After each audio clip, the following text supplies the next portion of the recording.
All right, welcome back. We are live here at Forrester B2B Summit, live on the show, the marketplace floor. Look, I'm already losing my train of thought here, Karen. This will be maybe the loosest session we've done because I'm getting a little cheeky.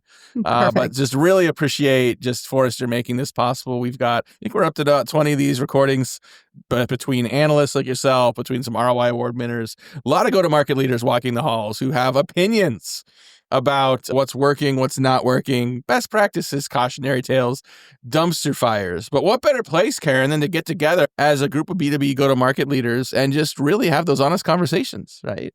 And just talk about what's working and not, and admit that this isn't always a success story. This isn't always a linear path, but we're all kind of learning together. Absolutely. No, I mean, it's been an incredible experience for me. I know I'm an analyst and it's our event, but, hearing from the practitioners, their experience, what's resonating with them, what they are challenged by day to day in their business, and how they can come together here to share those experiences. So it's been very energizing. What I would imagine as an analyst, I mean, it's one thing to be able to get insights when you do a survey and you sort of even talk to someone on the phone or Zoom, but it's more of a sort of sensory experience when you can see someone. Like you can see them sigh, you can see them tense up when they talk about something that is hard. And that's part of this, right? And until robots sell the robots, we're still humans with lizard brains trying to make this stuff work. And I think the more we can accept our fallibility, right? And more accept those true elements of being human to do this as buyers and sellers, I think we'll be better off. I totally agree. I just completed facilitating a roundtable on social media, and it was really wonderful to see people be vulnerable with one another in that sharing. And you're right, it's a nuanced experience, human to human. Yeah. Sharing what's successful, sharing what's challenging, and then coming together to have new ideas and what we can do better to be more successful. So well, kudos to Forrester for, I think, really amping up the interactive nature of this conference, right? I mean, there's so many times you come to an event like this and you're spoken to, right? Like great insights, good content, but it's someone that presents someone in a PowerPoint deck, and that's kind of it. Between the roundtable discussions, the birds of a feather at meals, the analyst-led discussions, which are like bringing the expertise but making it interactive, I think people get a lot more out of that. And you end up with marketers here that may be sort of more naturally introverted. They're not going to walk up to a stranger and say, what are your pipeline problems? But a facilitated conversation, people up. And then you can continue that discussion even after that session's over. No, it's been really gratifying to see the connections that have been made here. Yeah, I just, like I said, left this roundtable and there was two people and they had this loose connection earlier in their careers and then reunited by chance at this roundtable and through sharing. And then they're like, we're going to continue with this connection and help each other professionally. So loving that. I love it. Well, I appreciate the diversity of topics we've been able to hear from Forrester analysts over the last couple of days, and a couple of folks that have been able to join us here.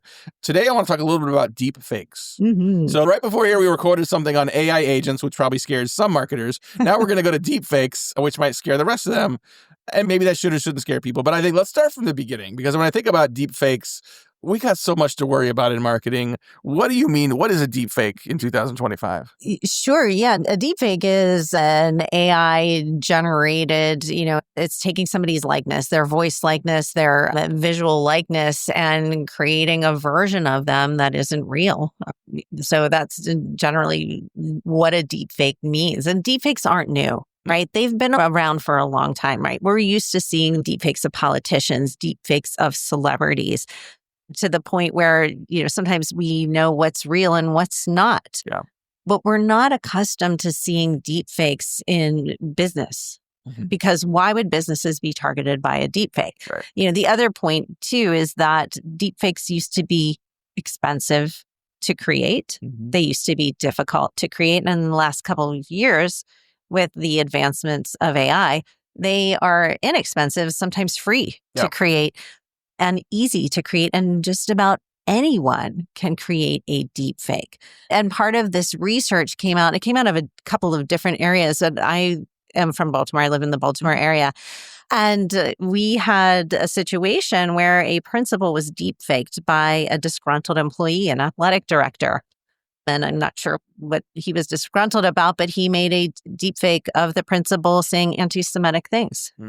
And it took some time for them to disprove that it wasn't the principal, right? So we've got disgruntled employee situation that can cause all kinds of problems. That was in a school district. But as we looked more deeply into the research, we found other incidences.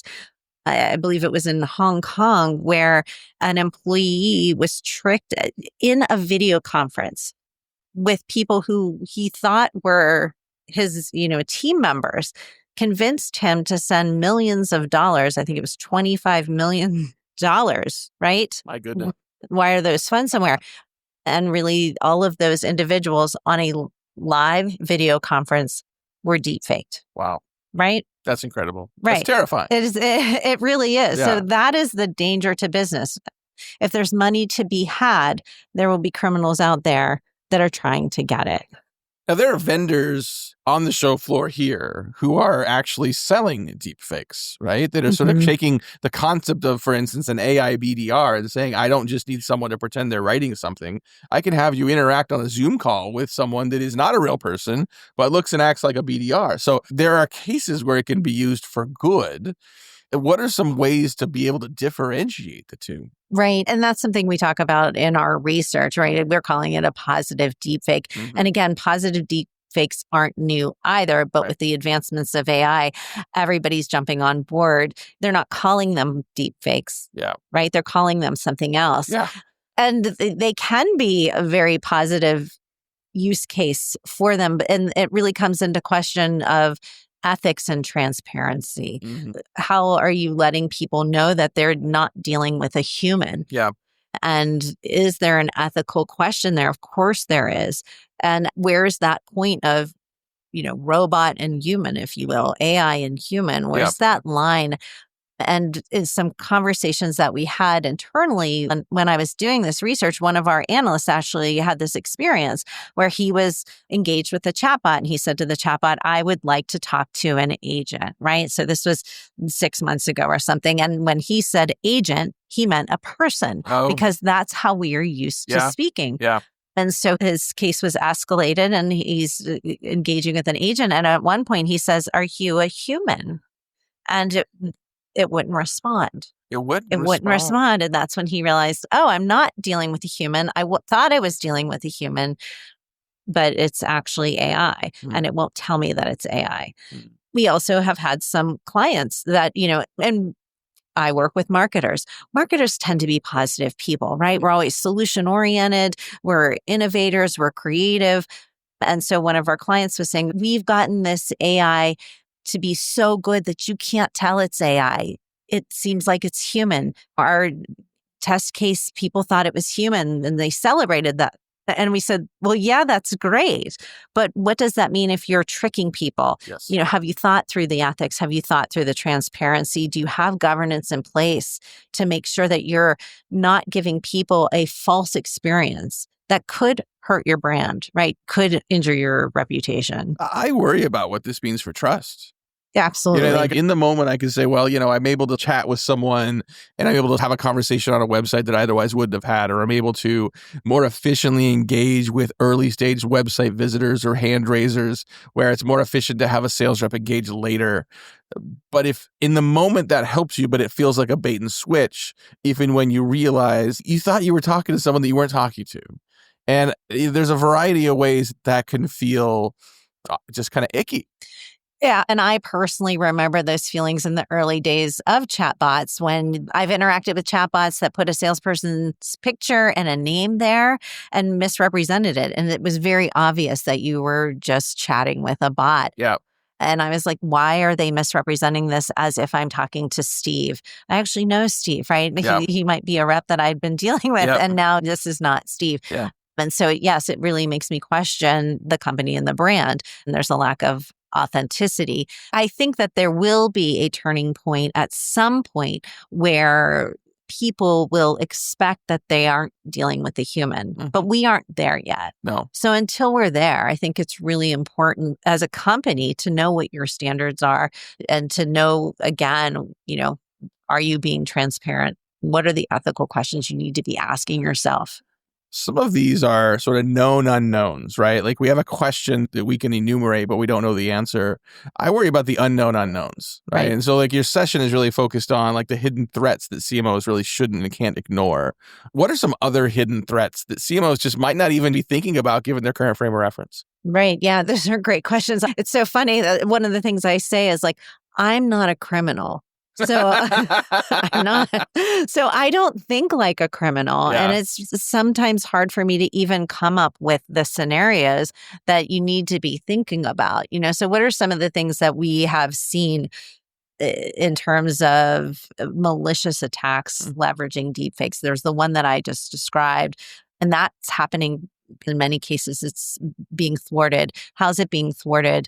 Where somebody's trying to manipulate a person into taking an action to release funds, for instance. Yep. So that's a scenario that can be mitigated with deepfake detection technology. Oftentimes that's owned by the CISO or the technology team.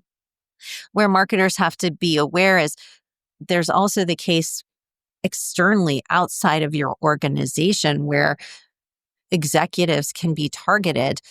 Women in particular are targeted in a very pornographic way with the advent of deepfake technology. It's really an awful thing, but there's everything from deepfakes can be created to make executives be put into compromising situations or the appearance of such, Yep. or malicious actors can make deepfakes of executives saying things that aren't true about the organization in an attempt sometimes to tank the stock price, to make the company look bad. And so marketers and communication executives have to be prepared to respond to that extremely quickly. Because once that truth gets out there, right? And I'm saying that truth. Yeah. Yeah. There's that line between truth and believability. Correct. That has to be addressed very quickly. And even more, people think that they're not going to be targeted. Executives think that they won't be targeted. I'm not famous enough. Nobody knows me. I'm a regular guy. Even if I'm a woman, even if you're a CEO, you're not Warren Buffett, you're not Bill Gates, you don't have a celebrity status. I won't be targeted, or you work for a mid-sized or small company. Yeah. And it was something that I saw in the early days of cybersecurity. I used to work for a payment processing software company. And so we talked a lot about compliance and security in the SMB market. Those businesses were the ones that were most targeted, and they oftentimes denied the threat. Everybody is at risk. But if it's outside of your organization, somebody makes a video and says something really negative, you have to be prepared to counter that immediately. Yeah. It sounds like at minimum, this is a component of a crisis communication preparedness plan that CMOs need to be aware of, need to start thinking through, and have some of those scenarios in mind so they can respond quickly and mitigate that. Yes, 100%. And when we were doing the research, we reach out to CMOs and corporate communication executives to talk about these topics and interview them. And so many people said, oh, we can't be interviewed. This isn't even on our radar. And then even speaking with some agencies and communication firms saying none of our clients are talking about this, and they really should. Now, we interviewed lots of people, so we definitely did have some executives say, no, this is on our radar. This is something we're considering. This is something that we are looking at. Yeah. There's even the question of if it does happen to you and you thwart it, how do you educate your employees on this issue? And how do you help them to mitigate the risk of a deep fake? Yeah. And I was going to say it's very similar to phishing schemes, right? Exactly. Yeah. I was literally about to mention that. Like even in our company, we have a security channel in Slack where people will share examples of things they're getting just to remind people to stay vigilant, right? People get creative. Things come in different formats. I literally just this morning got an email from someone I know that said, oh, here's an RFP for a project, right? The link looked a little weird. So we sent it off to our IT group and said, I'm not clicking this. Can you confirm this is okay? Yes. And about an hour later, we got an email from that person saying, I've been hacked. That is not real. Don't click on it. And that's about as close as I've come to being like, that sounds like a real thing. I'm going to do it. And so really glad we didn't. But just being vigilant and recognizing examples of what's happening in and outside your company, just to be prepared.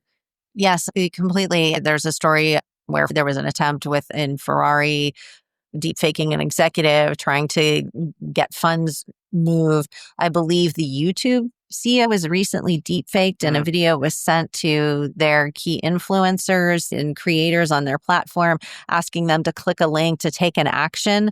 So it was a deepfake phishing attempt. So it's really becoming an issue. I think at the time of the research I was doing that our report published, I think it was 1 in 10 executives said that they had an attempt of a deepfake on them. I think that stat keeps increasing from different sources. Wow. I think it's like 4 in 10. I've seen 75% of executives say. And so it's really becoming a prevalent problem.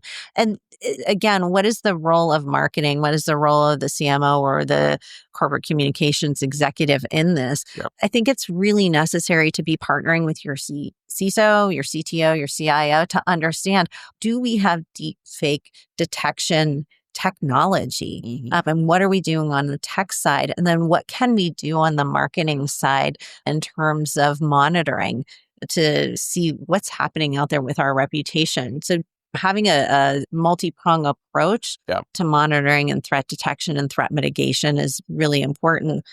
And then this response strategy, right? Because if you're completely caught off guard, right, your tech team might be like, oh yeah, we're doing all these things. But then if something happens, do you know what to do? Right. Do you have the communications in place? Do you have authentic video of your executives so that you can compare and say, no, this is actually an authentic video, and we have the ability to show you why this other one is AI generated and why it's not an authentic video or audio clip. Well, thank you for your focus on this, because I think this is something that not a lot of people are thinking about today. And even just have some examples of what's happening, examples of what you might start to see, give some people some scenario planning, right? And to do some crisis communication planning and to help teams be more vigilant. So thank you so much for being here. I know you're super busy. We're getting to the end of a long day, but thank you so much, Karen, for being here on Sales Pipeline Radio. Thank you, Matt. My pleasure.